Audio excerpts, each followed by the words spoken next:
Selamat pagi Permisa, kembali lagi dengan Kuberka, kumpulan berita kami. Senang sekali dapat menjumpai Anda dengan fakta yang telah kami rangkum secara akurat dari rangkaian informasi terpercaya. Bersama saya Nabila Ayu yang akan menemani Anda selama beberapa menit ke depan.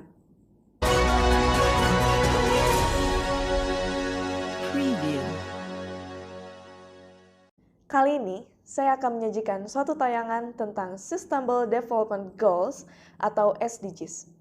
Merupakan sebuah pembangunan berkelanjutan yang disepakati oleh Forum PBB.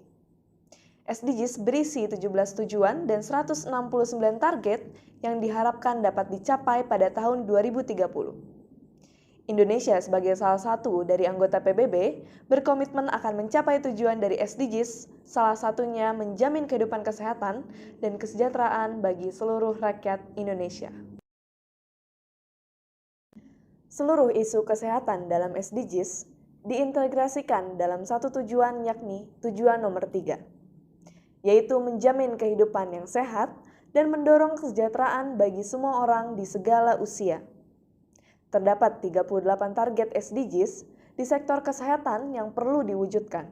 Selain permasalahan yang belum ditangani dengan tuntas, diantaranya yaitu upaya penurunan angka kematian ibu atau AKI dan angka kematian bayi atau AKB, pengendalian penyakit HIV atau AIDS, dan TB, malaria, serta peningkatan akses kesehatan reproduksi termasuk KB.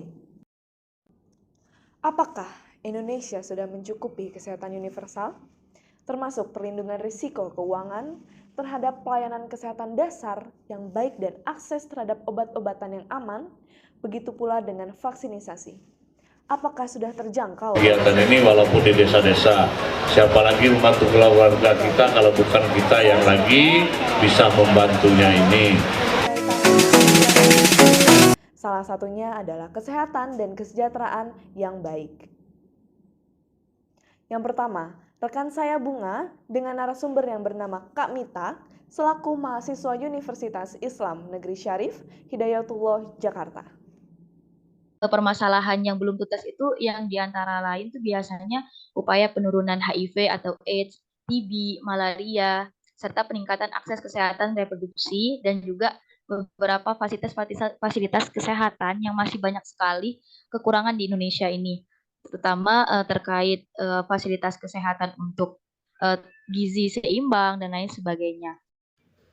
Kak Mita Fitria juga mengatakan bahwa ada program yang dikembangkan oleh pemerintah, yaitu paradigma sehat yang merupakan sebuah pendekatan yang mendebatkan konsep promotif dan preventif dalam pelayanan kesehatan dan mendapatkan kesehatan itu sebagai input dari sebuah proses pembangunan. Bahkan, selain itu juga di pelayanan kesehatan, pemerintah sudah diarahkan untuk peningkatan akses dan pelayanan. Selanjutnya, rekan saya Vira sudah mewawancarai Pak Hadori selaku anggota dari Dinas Kesehatan Sumatera Selatan. Barangkali mungkin kita harus bicara tentang indikatornya ya. Sekarang yang menjadi indikatornya itu apa?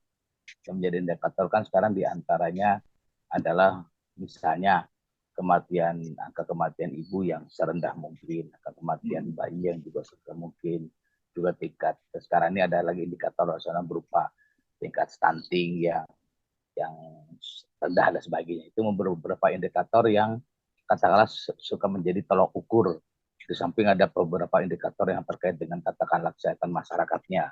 Apakah itu mungkin bisa dilihat dari cakupan penggunaan air bersihnya, cakupan penggunaan jambannya, dan juga bisa dilihat dari indikator seberapa jauh kita sudah menanggulangi beberapa penyakit yang endemis di kita.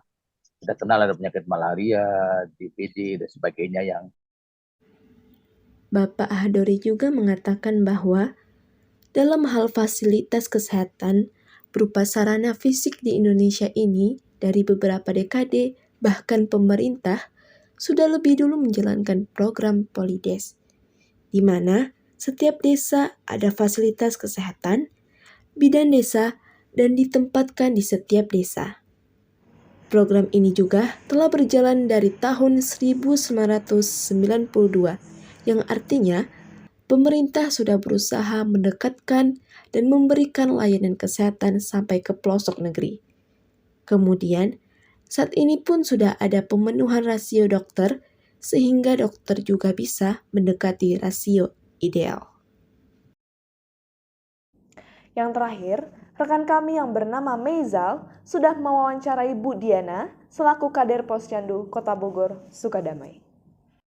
Usaha pemerintah ya dalam rangka meningkatkan fasilitas kesehatan terutama di posyandu ya, posyandu sekitar lingkungan gitu. Ada dalam bentuk fisiknya gitu, maksudnya bangunan posyandunya mungkin ada sih yang mempergunakan seperti balai warga atau apa gitu ya. Terus fasilitas pendukungnya seperti alat-alat kesehatannya, terus kader-kader yang bertugas itu kan termasuk fasilitas juga ya. Jadi sudah oke lah, menurut saya sudah oke. Bu Diana juga mengatakan bahwa vaksinasi di posyandu tersebut sudah memadai, karena setiap bulan tentunya ada kegiatan posyandu dan mendata bayi atau balita yang mana harus divaksin. Setelah itu, akan dikoordinasikan dengan petugas kesehatan yang akan membantu kegiatan posyandu tersebut.